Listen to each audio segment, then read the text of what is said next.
Libro de los Hechos, capítulo 3, vamos a leer un texto relativamente extenso, comenzando en el versículo 1, pero realmente el versículo texto para el día de hoy es el versículo 19, pero nunca es bueno sacar el versículo de su contexto, y es por eso que yo voy a tomarme el tiempo para leer la mayoría de estos versículos. El 9 y el 10 lo vamos a dejar fuera, el 17 y el 18 también, y el resto del 1 al 9 lo vamos a leer por completo. Versículo 1, capítulo 3 del libro de los Hechos. Y cierto día, Pedro y Juan subían al templo a la hora novena, la de la oración. Y había un hombre cojo desde su nacimiento, al que llevaban y ponían diariamente a la puerta del templo, llamada La Hermosa, para que pidiera limosna a los que entraban al templo. Viendo a Pedro y a Juan que iban a entrar al templo, les pedía limosna. Entonces Pedro, junto con Juan, fijando su vista en él, le dijo: míranos. Y él los miró atentamente, esperando recibir algo de ellos. Pero Pedro dijo: no tengo plata ni oro, mas lo que tengo te doy. En el nombre de Jesucristo, el Nazareno, anda. Y haciéndolo de la mano derecha, lo levantó al instante, sus pies y tobillos cobraron fuerza. Y de un salto se puso en pie y andaba. Entró al templo con ellos, caminando, saltando y alabando a Dios. Versículo 11. Y estando él asido de Pedro y de Juan, todo el pueblo, lleno de asombro, corrió al pórtico llamado de Salomón, donde ellos estaban. Al ver esto, Pedro dijo al pueblo: varones israelitas, ¿por qué os maravilláis de esto? ¿Por qué nos miráis así, como si por nuestro propio poder o piedad lo hubiéramos hecho andar? El Dios de Abraham, de Isaac y de Jacob, el Dios de nuestros padres, ha glorificado a su siervo Jesús, al que vosotros entregasteis y repudiasteis en presencia de Pilato, cuando éste había resuelto ponerle en libertad. Mas vosotros repudiasteis al santo y justo, y pedisteis que se os concediera un asesino. Y disteis muerte al autor de la vida, al que Dios resucitó de entre los muertos, de lo cual nosotros somos testigos. Y por la fe en su nombre, es el nombre de Jesús lo que ha fortalecido a este hombre, a quien veis y conocéis, y la fe que viene por medio de él, le ha dado esta perfecta sanidad en presencia de todos vosotros. Versículo 19 y texto de hoy. Por tanto, arrepentíos y convertíos, para que vuestros pecados sean borrados, a fin de que tiempos de refrigerio vengan de la presencia del Señor. Arrepentíos y convertidos. He querido he querido darle el título a este mensaje de esta manera. Y entonces, ¿cómo evangelizaremos? Y la razón por la que yo he querido hacer esto es porque ciertamente yo creo que la iglesia de hoy en día necesita revisar profundamente y minuciosamente la manera como ha venido evangelizando.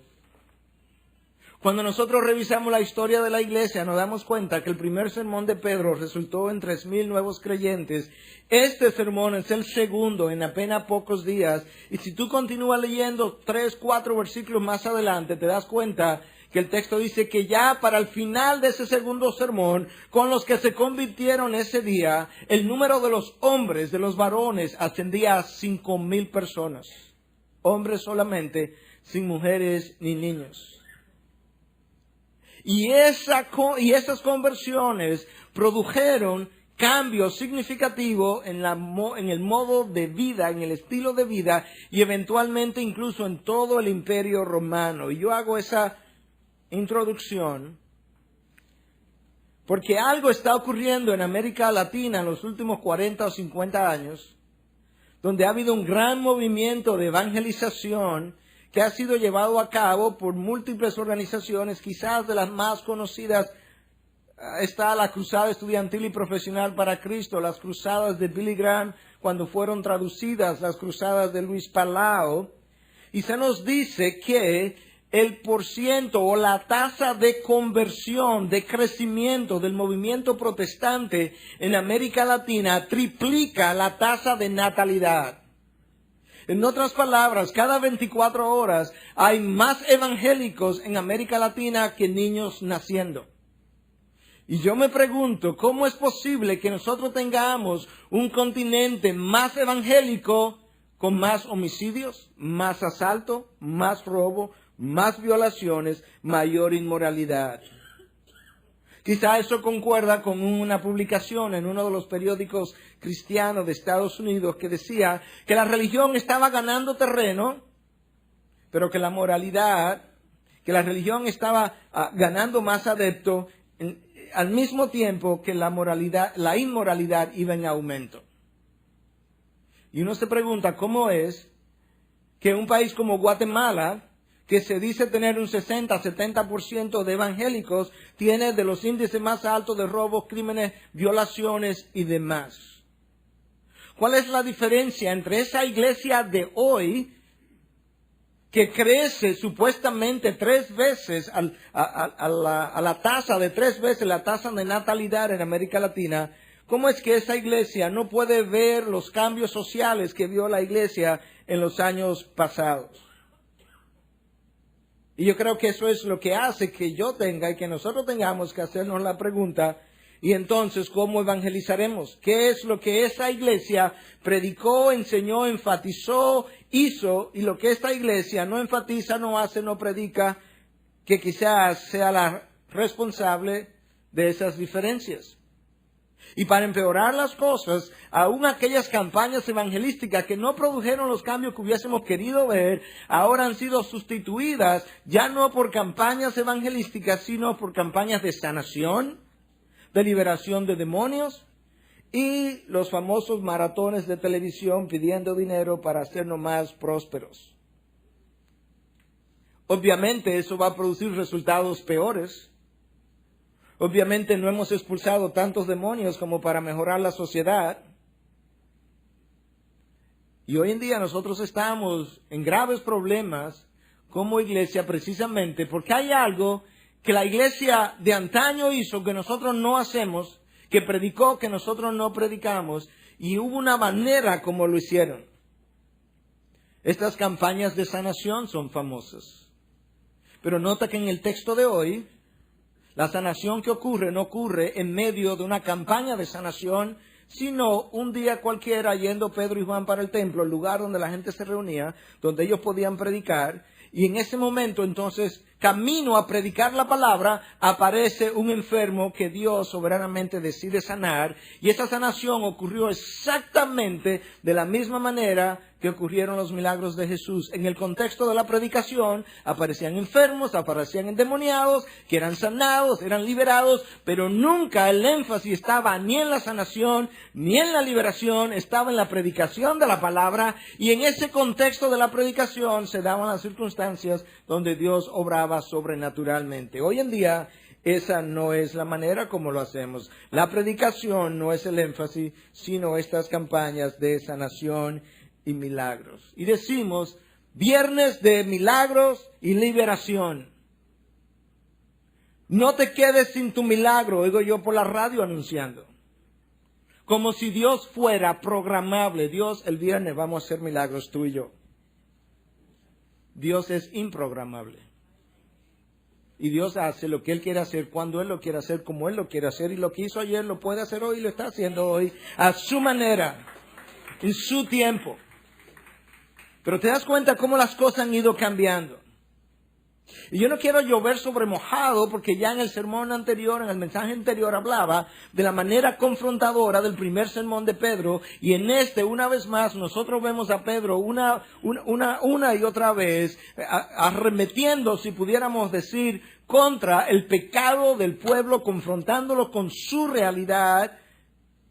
Y cuando Pedro, oye cómo comienza esta confrontación, Pedro y Juan van al templo, encuentran a este ciego, a este paralítico, lo agarran de la mano, lo levantan y dice, levántate y anda, él comienza a caminar, y de repente el texto dice que la multitud vino asombrada, y que este paralítico estaba todavía asido de Pedro, y que él estando asido de Pedro, la multitud, todo el pueblo vino corriendo a este pórtico de Salomón, a ver lo que Pedro y Juan había hecho. Oye lo que dice el versículo 11 y el 12. Y estando él, el paralítico, asido de Pedro y de Juan, todo el pueblo, lleno de asombro, corrió al pórtico llamado de Salomón, donde ellos estaban. Escucha la reacción de Pedro. Al ver esto, Pedro dijo al pueblo: varones israelitas, ¿por qué os maravilláis de esto? ¿O por qué nos miráis así, como si por nuestro propio poder o piedad lo hubiéramos hecho andar?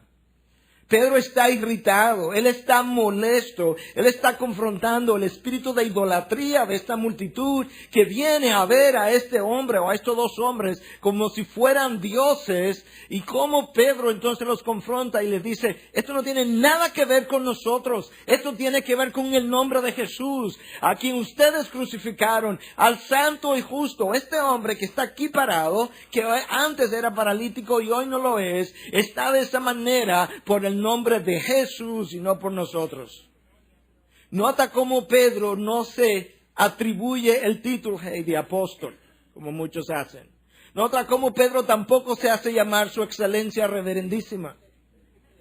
Nota cómo Pedro no se hace crecer, simplemente apunta inmediatamente hacia la persona que ha causado el milagro.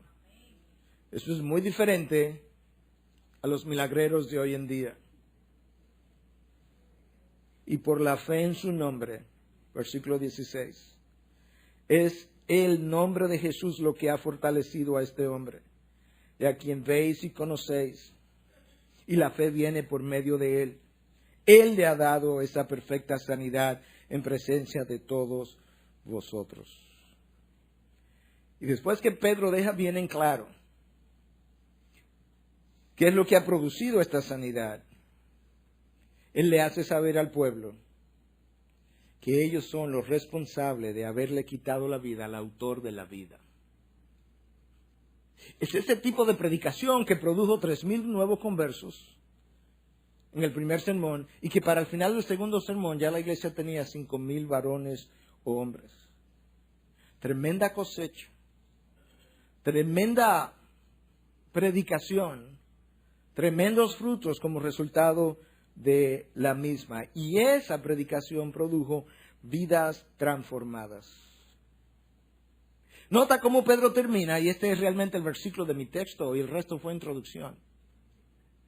Cómo Pedro termina este texto que yo leo diciendo: por tanto, arrepentíos y convertíos, para que vuestros pecados sean borrados, a fin de que tiempos de refrigerio vengan de la presencia del Señor. Arrepentíos y convertíos. ¿De quién aprendió Pedro a predicar de esa manera?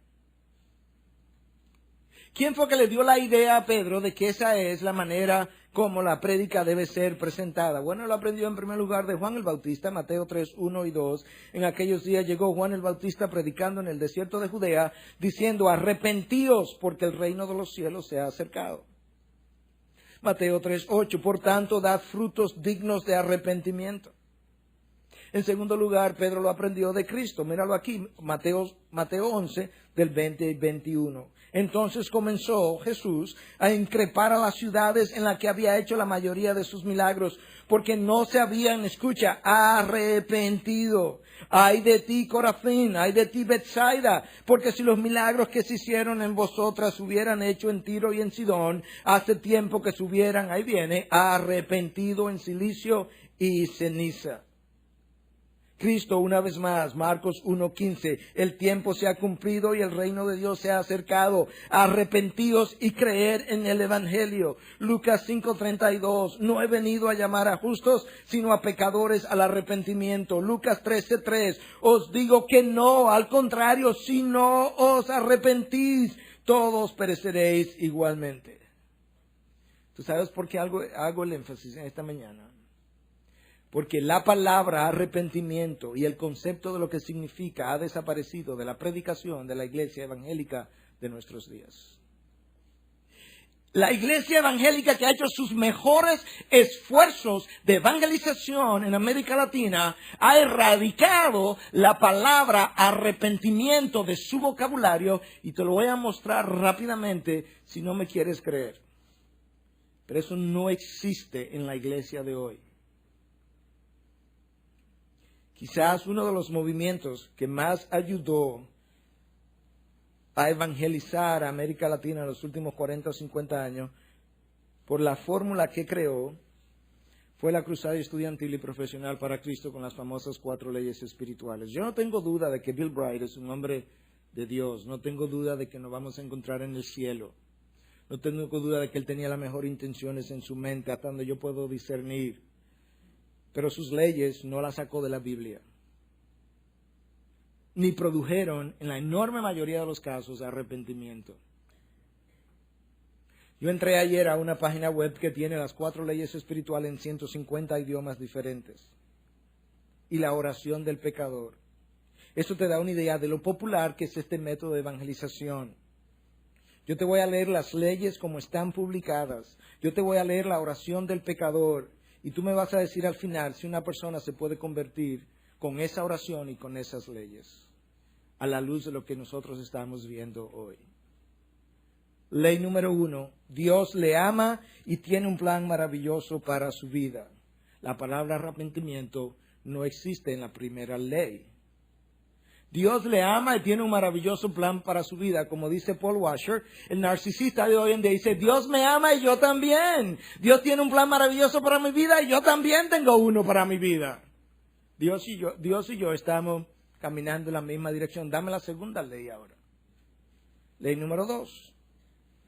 El hombre es pecador y está separado de Dios, por lo tanto no puede conocer ni experimentar el amor y el plan de Dios para su vida. Satanás sabe eso, pero eso no lo ha ayudado. Satanás sabe que el hombre pecador está separado de Dios y que él no puede experimentar el amor y el plan de Dios para su vida. La palabra arrepentimiento no está en la segunda ley tampoco. Ley número 3. Jesucristo es la única provisión de Dios para el pecador. Solo en Él puede usted conocer y experimentar el amor y el plan de Dios para su vida. La palabra arrepentimiento brilla por su ausencia. Satanás sabe que Cristo es la única provisión para el hombre. Por eso intentó parar su llegada a la cruz. Pero Satanás no es salvo. Satanás se sabe la ley número 1, la 2 y la 3. Ley número 4.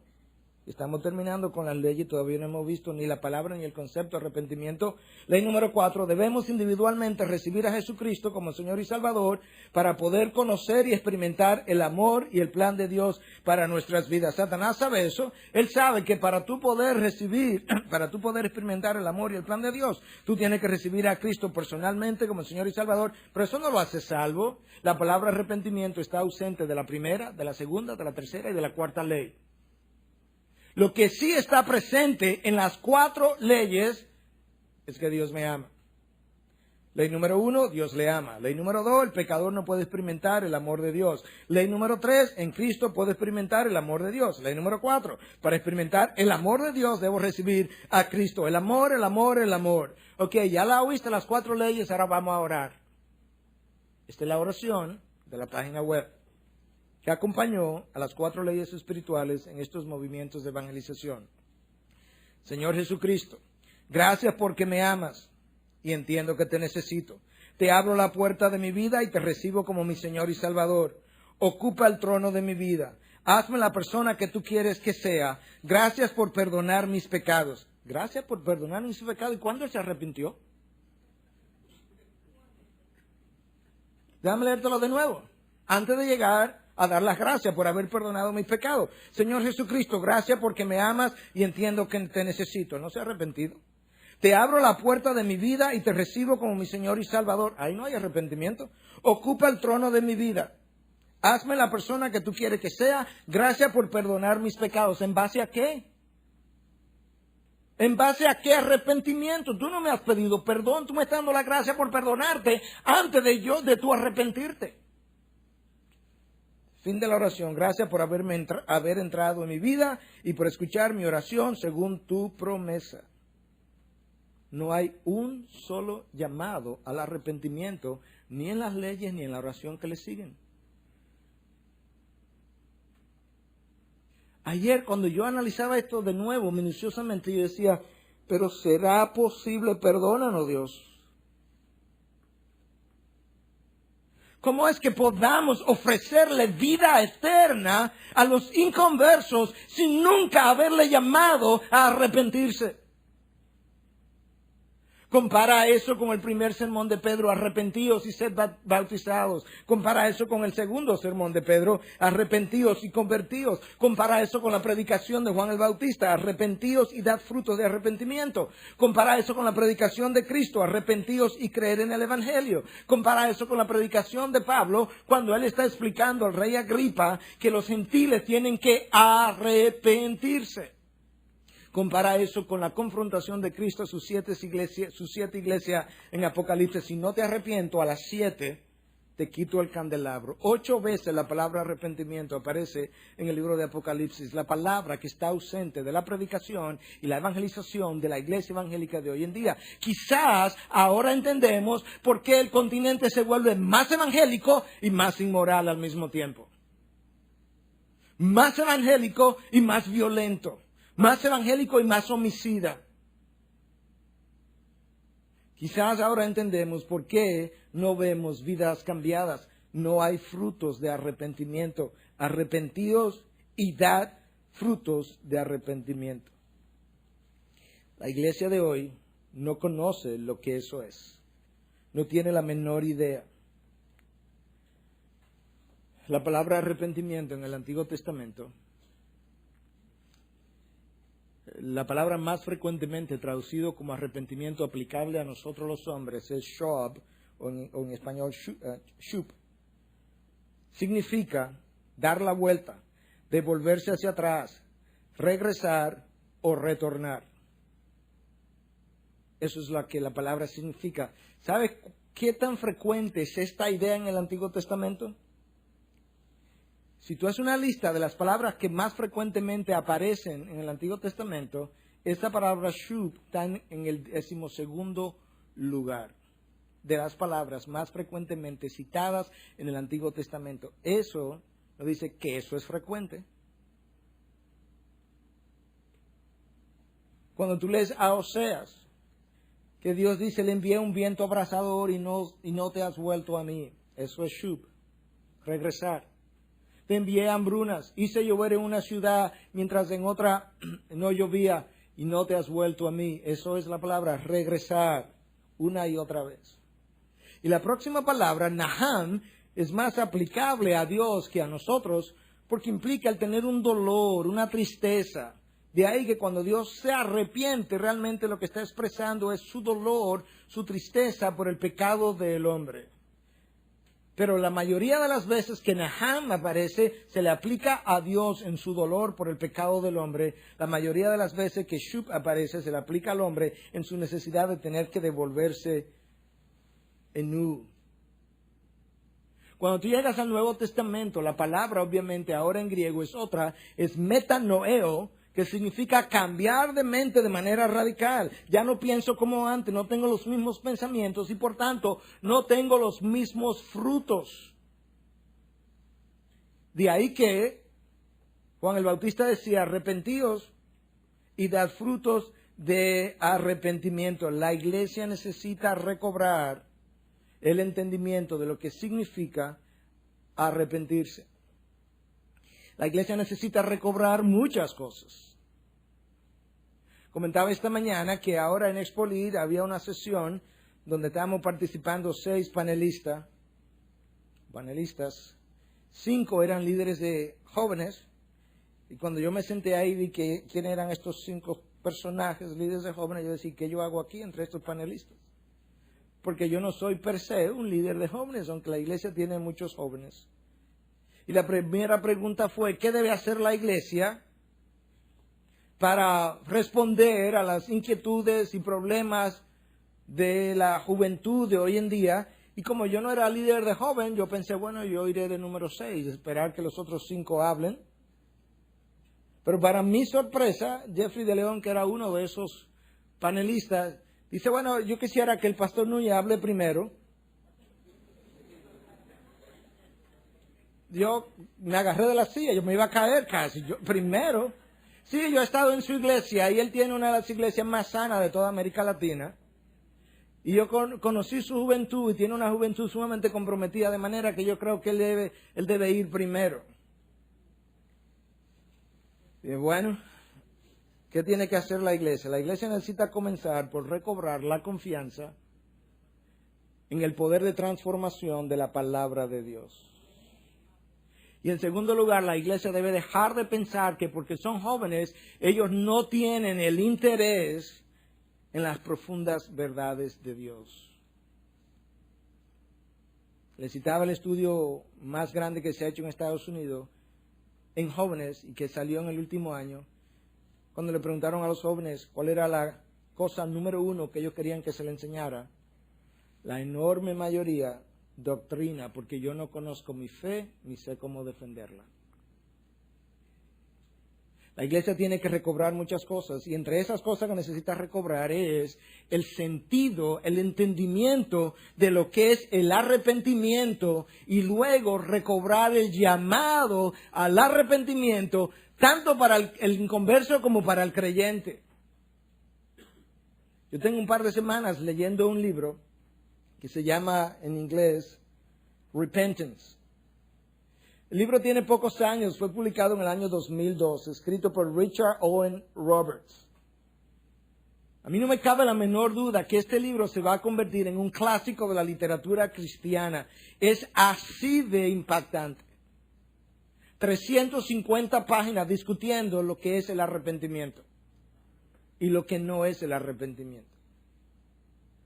Y habiendo sido impactado por ese autor, yo quiero darle crédito porque él menciona en uno de los capítulos 7 mitos del arrepentimiento. Yo voy a citar 4 o 5, voy a hacer mis propios comentarios, pero no hay duda de que él ha sido mi inspiración con relación a estos mitos. Y el primer mito que él menciona es que el experimentar dolor o tristeza o el llanto es igual al arrepentimiento. Ese dolor, esa tristeza con frecuencia es expresada en llanto, pero ni el dolor, ni la tristeza, ni el llanto son necesariamente evidencias del arrepentimiento. Yo te voy a hacer una ilustración, una historia que mi esposa y yo vivimos, y ella está aquí y no me deja mentir. Un colega en Estados Unidos, con quien yo tenía una relación muy cercana, comete adulterio. Yo voy durante las horas de trabajo, lo saco donde él estaba, lo meto en una habitación, lo confronto con su pecado, ya era al final del día, y él dice, ¿y entonces qué tú crees que yo debo hacer? Y dice, bueno, de aquí debemos salir para donde tu esposa, a pedirle perdón por lo que has hecho. De alguna manera, mi esposa y yo nos juntamos en la casa junto con él y su esposa. Nos fuimos a su habitación. Yo casi lo puedo ver, está en la esquina de la cama. Él se arrodilla, llorando, con hipíos. Mojó mis zapatos de llanto. Esto no es hiperbólico, esto es real. Mojó la sábana, lloró y lloró y lloró y pidió perdón a su esposa. Nos pidió perdón a mí y a mi esposa. Le pidió perdón a Dios. Wow. Gracias a Dios. Yo creía que iba a ser más difícil. Vámonos, Katy. Llegamos a la casa, media hora después, ¡rin! La esposa, en llanto. Mi esposo se acaba de ir con la misma mujer con que él había estado en las últimas semanas. No lo puedo creer. Sí, créelo. Y eso continuó por varios meses más. El dolor, la tristeza, el llanto no son evidencia necesariamente del arrepentimiento. Hemos cometido 2 errores. Hemos creído que si no lloramos no estamos arrepentidos y hemos también llegado a la conclusión de que cada vez que lloramos estamos arrepentidos. El apóstol Pablo en la segunda carta a los Corintios habla de 2 tipos de tristeza en el capítulo 7. Una que conduce al arrepentimiento y otra que conduce a la muerte. Segunda de Corintios 7, versículos 8 y 9. Porque si bien os causé tristeza, con mi carta no me pesa. Aun cuando me pesó, pues veo que esa carta os causó tristeza, aunque solo por poco tiempo. Pero ahora me regocijo, no de que fuisteis entristecidos, sino de que fuisteis entristecidos para arrepentimiento. Porque fuisteis entristecidos conforme a la voluntad de Dios, para que no sufrierais pérdida alguna de parte nuestra. Escúchame ahora, versículo 10. Porque la tristeza que es conforme a la voluntad de Dios produce un arrepentimiento que conduce a la salvación sin dejar pesar. Pero la tristeza del mundo produce muerte. Pablo dice que hay dos tipos de tristeza. Una que viene de Dios, que me lleva al arrepentimiento, que me conduce a la salvación y que cuando ese arrepentimiento se da no deja pesar, no deja gozo, deja regocijo, me liberta, me deja liviano, me deja tranquilo. Yo soy restaurado, yo soy libre, yo puedo gritar de nuevo. Pero hay otra tristeza, dice Pablo, que es una tristeza que produce muerte. ¿Y cuál es la diferencia entre uno y otro? ¿Cómo yo sé cuál experimento? Bueno, por un lado, la tristeza conforme a la voluntad de Dios tiene un alto costo. La tristeza que es conforme a la voluntad del hombre tiene un costo, o al mundo, tiene un costo muy pequeño. En el caso de mi amigo, el costo fue media hora de llanto y humillarse delante de mí, de mi esposa y de su esposa. Esa media hora, ese costo fue muy pequeño. Esa tristeza es del mundo y no de Dios. El costo de la tristeza de Dios es mucho más alto. El costo, o mejor dicho, la tristeza que viene del mundo siempre está calculando hasta dónde yo tengo que llegar. Pero yo tengo que arrepentirme de eso. Pero yo tengo que confesar aquello. Pero yo tengo que decir esto otro. ¿Y por qué no lo dejamos hasta aquí? La tristeza que viene de Dios trata de asegurarse de que nada quede encubierto. No, yo no quiero. Dime hasta dónde tengo que llegar. ¿Qué más tengo que hacer? ¿Hasta dónde yo tengo que ir? Yo no me quiero quedar nada cubierto. Por eso es que una dice que no deja pesar. Todo se ha ido, todo ha sido limpiado. La otra produce muerte, dice el apóstol Pablo. Una es remordimiento, el otro es arrepentimiento. Mito número 2. Cambios de conductas es lo mismo que arrepentimiento. No. Usted tiene amigos que han ido a psicología secular y han cambiado sus conductas. Hay múltiples razones por las que yo puedo cambiar de conducta. Yo puedo cambiar de conducta porque me han encontrado.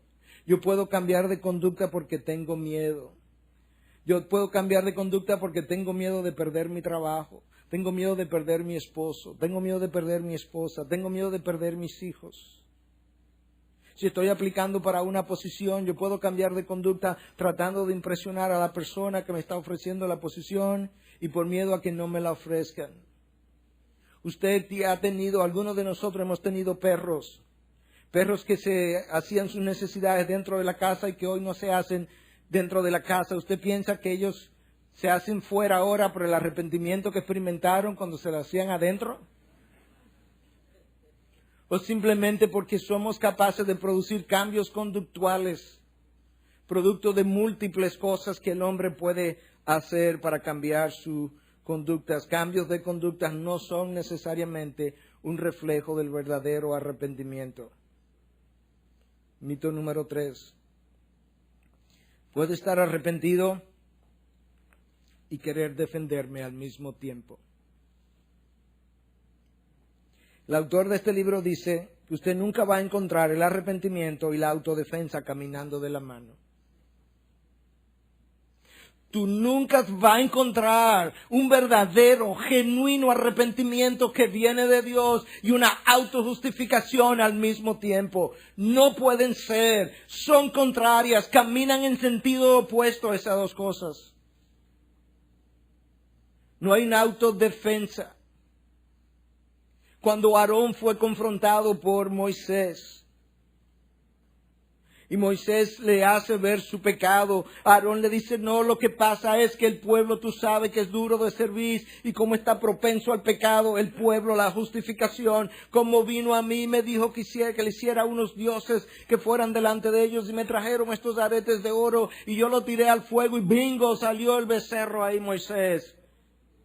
Aarón no estaba arrepentido en lo más mínimo. Quizá eso hizo que le costara la vida de sus 2 hijos, que también en un acto de adoración profanaron el nombre de Dios y Dios los carbonizó en medio de la experiencia. Quizá la aprendieron de su padre, que nunca experimentó un verdadero arrepentimiento en cuanto a esa actitud frente a la adoración. El rey Saúl, cuando fue confrontado por Samuel, porque había ofrecido sacrificio, en vez de decirle: Saúl, yo he pecado, perdóname, no, dice Saúl: lo que pasa es que llegaste muy tarde, tú te demoraste demasiado. En otra ocasión, cuando Dios le mandó a que matara a todos los animales y se quedaron con lo mejor de los animales, la grosura de los animales, él le dice a Saúl, en vez de: Saúl, yo he pecado, yo he violado la ley de Dios, lo que le dice a Samuel, Saúl le dice a Samuel, es que el pueblo se quedó con lo mejor de la grosura de los animales para ofrecérselo a Jehová. ¡No! Saúl, eso es autojustificación. Esa no fue la orden, esa no fue el mandato. Has violado el mandato. Dios le quitó el reino en una sola noche.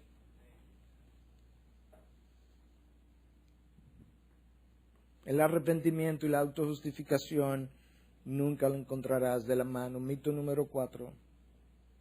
O antes de entrar al número 4, tú quieres un buen ejemplo de un hombre que cuando fue confrontado con su pecado, confesó y se arrepintió sin nunca defenderse. Escúchalo, Salmo 51, verso del 1 en adelante. Ten piedad de mí, oh Dios, conforme a tu misericordia, conforme a lo inmenso de tu compasión, borra mis transgresiones, lávame por completo de mi maldad y límpiame de mi pecado, porque yo reconozco mis transgresiones y mi pecado está siempre delante de mí. Contra ti solo he pecado y he hecho lo malo delante de tus ojos, de manera que eres justo cuando hablas y sin reproche cuando juzgas. Oh Dios, perdóname, decía David. Eres justo cuando me juzgas. Eres sin reproche cuando tú hablas. Yo he pecado contra ti. No tengo justificación, oh Dios. Nuestras autodefensas hablan de que aún estamos tratando de explicar el pecado. Mito número 4. El arrepentimiento puede ser selectivo. Me arrepiento de esto y luego me arrepiento de aquello otro. No. El arrepentimiento es completo o no es arrepentimiento. ¿Conoce la historia que te he contado de aquel hombre que no pagó sus impuestos y no podía dormir? Le escribió una carta al director de impuestos internos. Querido director, tengo varios meses sin dormir. Le pido perdón. Aquí le estoy enviando un cheque. Y si después no puedo dormir aún así, entonces le enviaré el resto.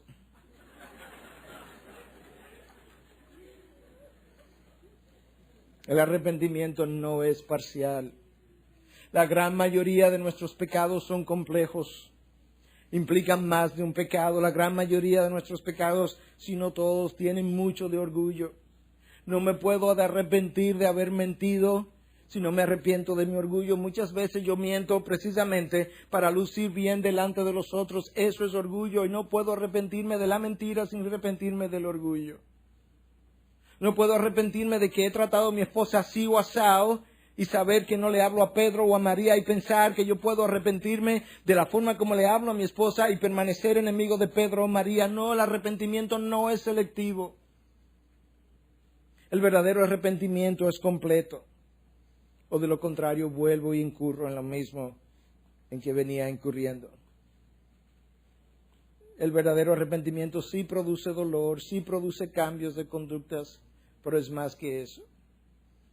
Es un arrepentimiento completo en nombre de Cristo, por poder de su nombre, por su gracia. Y muchas veces cuando hacemos el cambio, el arrepentimiento selectivo, solamente estamos tratando de cambiar la conducta con relación a ese pecado o falta o falla o debilidad en particular. El arrepentimiento llama al pecado por su nombre. No lo llama a mi temperamento sanguíneo, colérico, flemático, melancólico, como tú quieras. No le llama debilidad del temperamento, se llama pecado. Bueno, que es de mi temperamento, está bien, es de tu temperamento, pero es pecado. No importa si soy yo quien lo llame de otra manera, sigue siendo pecado, estoy errado cuando lo llamo de esa otra manera. La razón por la que muchas veces no puedo eliminar mi pecado es porque lo sigo atribuyendo a mi temperamento. Y le sigo dando un nombre que Dios nunca ha elegido. Mito número 5. El arrepentimiento elimina las consecuencias. No necesariamente. Infracciones de la ley llevan a consecuencias.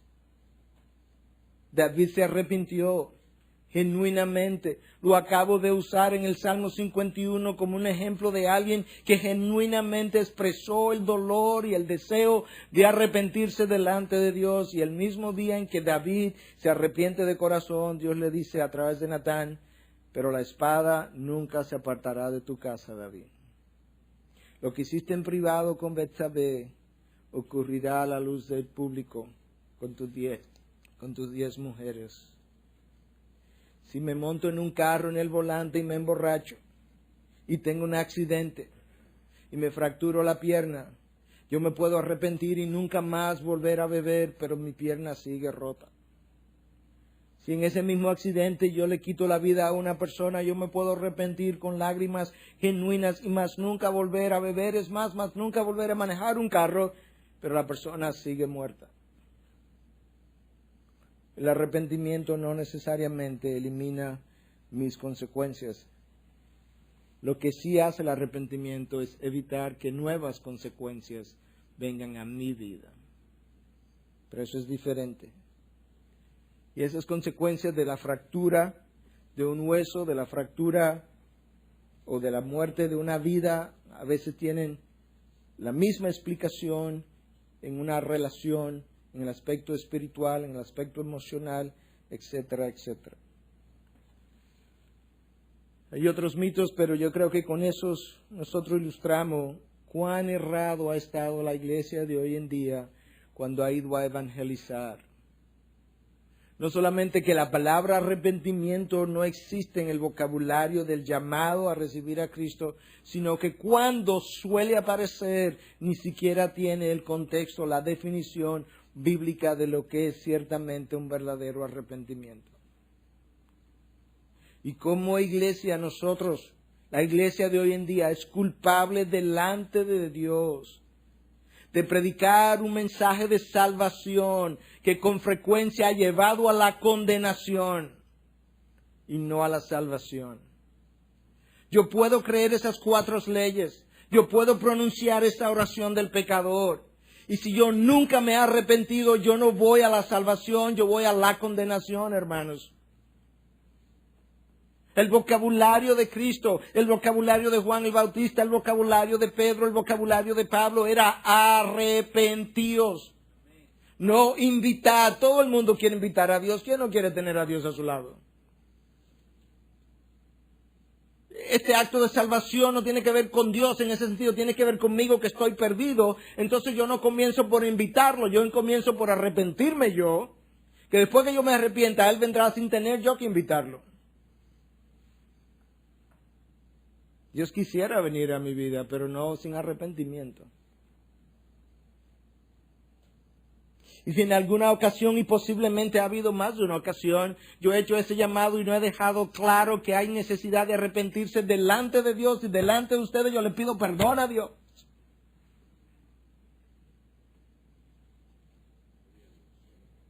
Esto es serio, hermanos. No podemos diluir su mensaje, no podemos cambiar lo que Él ha dejado, no podemos distorsionar el llamado. No se trata de hacernos sentir bien, se trata de hacernos mejor en su nombre, por su sangre, por su gracia, pero conforme a su metodología, si pudiéramos usar la palabra, conforme a su manera y a su voluntad. La evidencia de que soy salvo no fue que me arrepentí un día, sino que yo he continuado arrepintiéndome todos los días hasta el día de hoy. Que cada vez que encuentro uno de mis malos caminos, vuelvo y me devuelvo en la dirección contraria. Y mañana vuelvo y me devuelvo en dirección contraria. Y pasado vuelvo y me devuelvo en dirección contraria hasta que yo entre en gloria. No es un día de arrepentimiento, es un estilo de vida de arrepentimiento. La iglesia de hoy en día se ha desviado. Y ese mensaje y ese llamado no lleva al cambio. Somos culpables de amar gente hasta llevarlo a la condenación, hasta el propio infierno. Le amamos tanto, Dios te ama y yo también, Dios te ama y yo también, Dios te ama y yo también, que lo llevamos hasta las mismas puertas del infierno y lo entregamos ahí amándolo, pero nunca le hemos dicho tienes que arrepentirte. Arrepentidos y convertidos. Y después de ese segundo sermón hay 5,000 hombres, varones, sin contar hembras ni niños, que formaban parte de la iglesia y que Dios había añadido a la iglesia. El texto de los Hechos dice, Dios añadía cada día a aquellos que iban siendo salvos. No era Pedro que decía, otro miembro más, fírmalo ahí, otro miembro más. Dios añadía cada día a aquellos que estaban siendo salvos. De manera que eso eran verdaderamente salvos porque Dios lo añadía.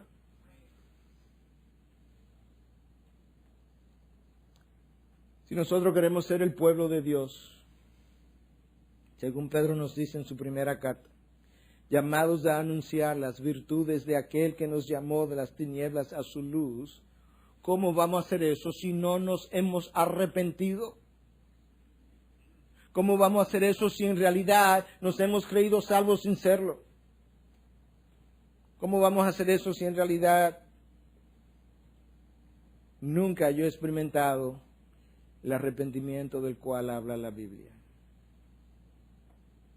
Quizás eso nos ayuda a entender por qué Latinoamérica, 50 años después de la evangelización, es más evangélica pero menos moral. Es más evangélica y más homicida. Es más evangélica y más pecadora. Porque la raíz del pecado nunca ha sido tratada conforme a la dieta de Dios, sino a la dieta del hombre. Que Dios nos ayude a volver al camino. Si nos desviamos, tenemos que pedirle perdón a Dios. Y que Él pueda hacer en nosotros un trabajo que tú y yo no podemos hacer. Y quizás eso sea una forma buena de ir trayendo esto a un cierre, es recordar que el arrepentimiento viene de Dios. Yo no puedo producirlo. Yo no puedo manufacturarlo. Yo no puedo fabricarlo. Decía en el culto anterior que en el último año, una quizás de las frases que más me he acostumbrado a usar en consejería, o en cierto tipo de consejería, es pídele a Dios que te dé arrepentimiento. Porque el arrepentimiento es algo que solamente Dios lo puede conceder. Es un don de Dios, es una gracia de Dios. Pero de la misma manera la palabra de Dios me llama a buscarlo. Y yo soy responsable de esa búsqueda. ¿Te das cuenta por qué hemos querido traer este mensaje bajo esta serie de la iglesia que Dios quiere? Porque la iglesia que Dios quiere se supone que tiene un mensaje que Dios trae, que tiene un mensaje que Dios inspira, que tiene frutos que Dios produce.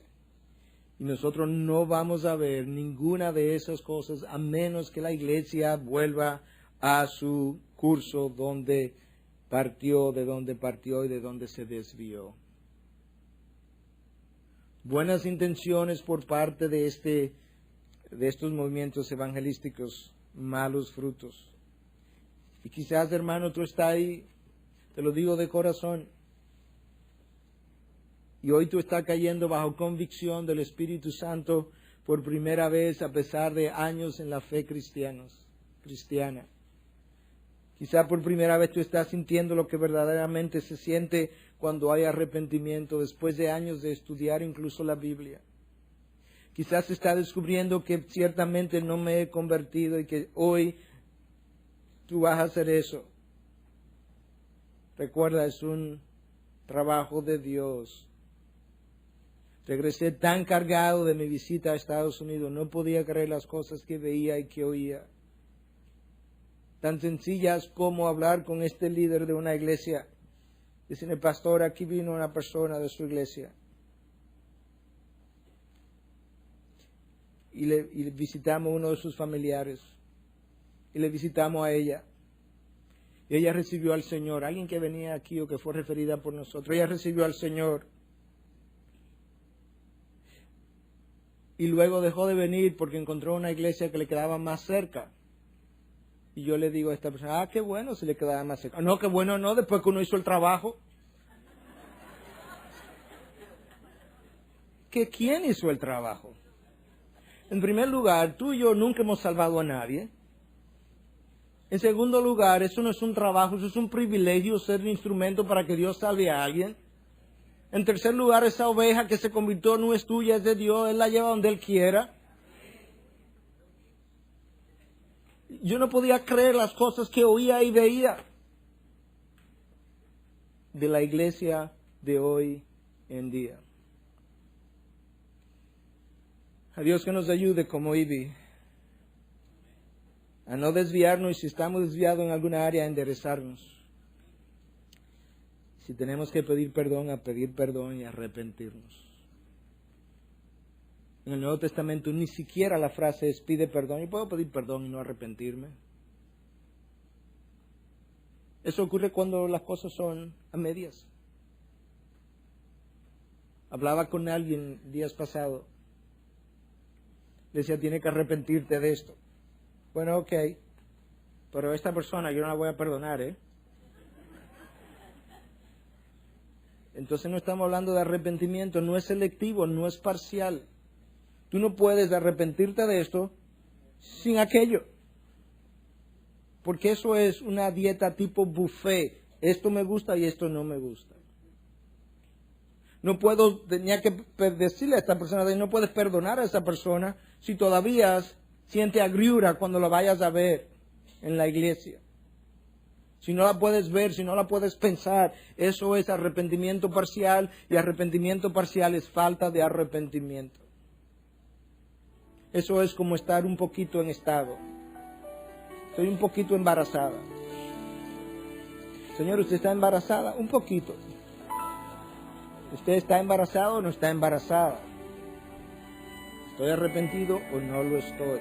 No un poquito arrepentido.